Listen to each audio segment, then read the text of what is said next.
নমস্কার, আমি জবা। কেমন আছেন সবাই? আশা করি সবাই ভালো আছেন, সুস্থ আছেন।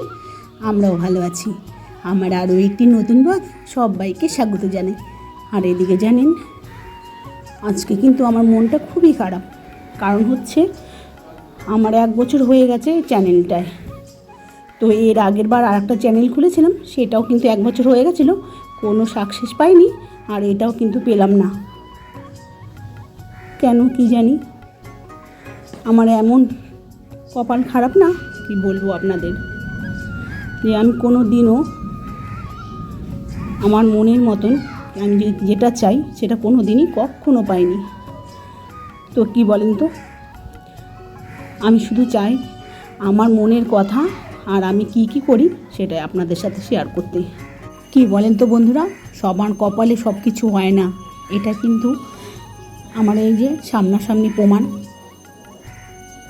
কি বলবো, এতটাই খারাপ লাগছে। এক একজনা কেউ 4 মাসে, কেউ 5 মাসে, কেউ 9 মাসে সবাই সাকসেস হয়ে যাচ্ছে, কত সুন্দর মনিটাইজার হয়ে যাচ্ছে, কিন্তু আমার হচ্ছে না। দেখেন, আমার হয়তো আমার ভিডিওতে কোনো কমতি আছে, বা আমার কথাবার্তা ভালোভাবে গুছিয়ে বলতে পারি না, এটাই হয়তো দোষ হবে, কিন্তু আমারই ফল্ট হবে।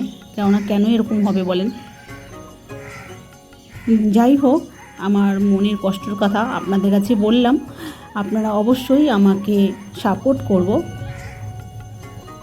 অবশ্যই সাপোর্ট করবেন আর আমার পাশে থাকবেন। দেখেন, আমার কিন্তু এটা মানে আমি খাই আর না খাই, আমি কিন্তু এই ভিডিও দিতে আপনাদের সাথে সব কিছু আমার মনের কথা, মনের হচ্ছে যা কিছু আমার দুঃখ সুখ সব কিছু আপনাদের সাথে শেয়ার করতে চাই। এটা কি বলেন তো, আমার এটা এতটা অভ্যাস খারাপ হয়ে গেছে, ভিডিও যেদিন দিই না দিই, যেদিন আমি দিতে পারলাম না কোনো কারণে, আমার কিন্তু সেদিন খুব খারাপ লাগে, সারা দিন খুবই কষ্ট পাই।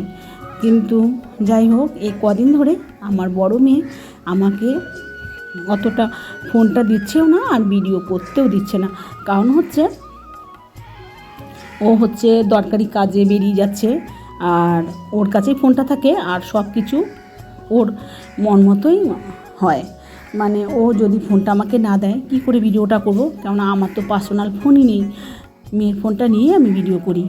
কারণ আগে একটা ফোন ছিল, সেটা ভেঙে গেছিলো, তো ওই ফোনটা আর ঠিক হয়নি।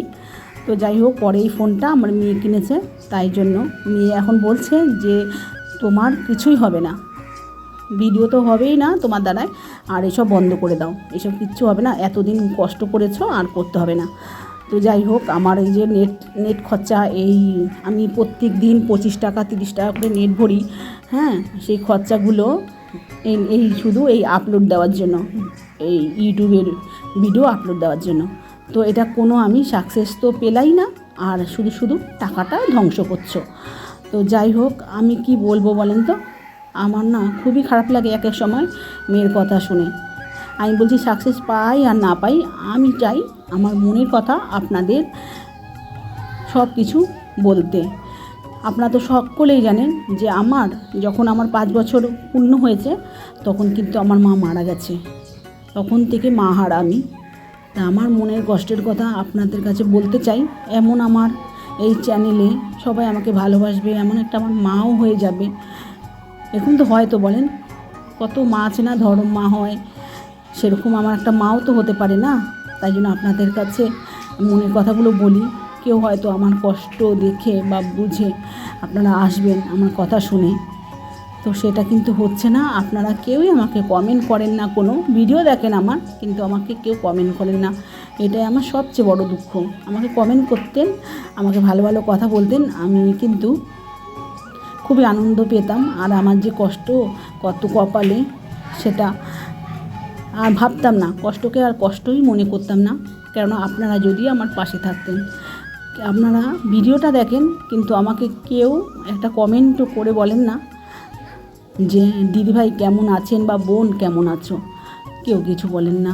আমার না খুবই কষ্ট পাই এক এক সময়। আমারও মনে হয় যে ঠিকই বলেছে মেয়ে, ভিডিও দিতে যে বারণ করে ঠিকই বলে, কিন্তু তবুও কী বলেন তো, বলে না এক একজনের এক একটা অভ্যাস, এটা ধরে নেন এটাই আমার অভ্যাস, ভিডিও দেওয়াটা। তো ভিডিও দিতে আমি খুবই ভালোবাসি। কি বললাম না, এই যে এই কয়দিন ধরে দেখেন তো আমার চ্যানেলে ঢুকে বুঝতে পারবেন যে আমি কদিন ভিডিও দিচ্ছি না। 2 দিন পর পর, কোনো সময় 3 দিন পর পরও হয়ে যাচ্ছে।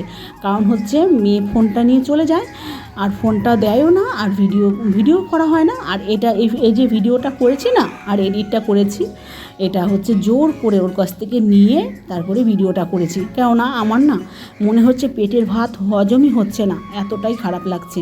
কি বলবো আপনাদের বলে বোঝাতে পারবো না। কিন্তু যে আমার সামনে থাকে তারা জানে যে আমার মেয়েকে আমি কতটা বকাবকি করছি।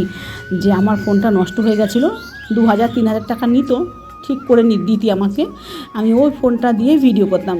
তুই কেন ওটা দোকানে দিয়ে দিলি, আর ফোনটা আমাকে দে, আমি ভিডিও করব বলছিলাম। কিন্তু কি বলেন তো, ওরও তো একটা ধৈর্যের সীমা আছে, তাই না? ও তো দেখছে আমি যে 2 বছর ধরে ইউটিউব করছি, আমি কোনো সাকসেস পাচ্ছি না, হ্যাঁ, এর পেছনে দৌড়াচ্ছি। তো তার জন্য আমি কি ছেড়ে দেবো বলেন? আমার এটা একটা শখ যে আমি ইউটিউবে ভিডিও দেবো। আমাকে ছোট বড় যাই হই না কেন, একটা ইউটিউবার তো আমি। সাকসেস পাইনি তো কি হয়েছে?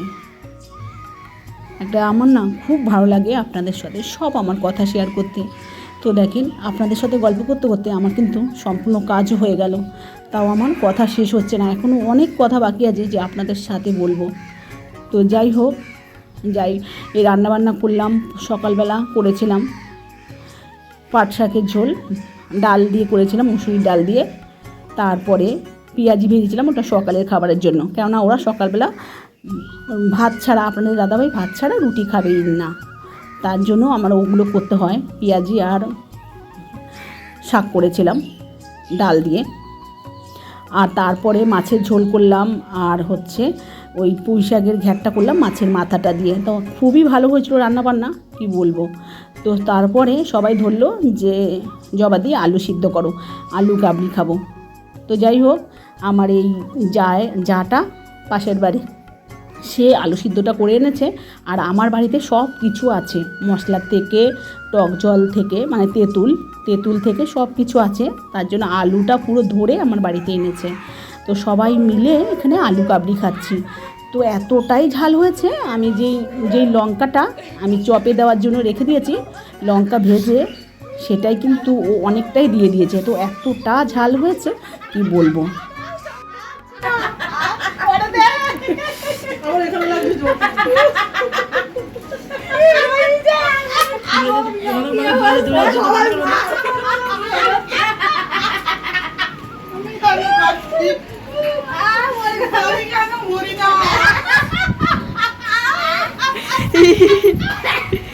আরে মরে যাবা।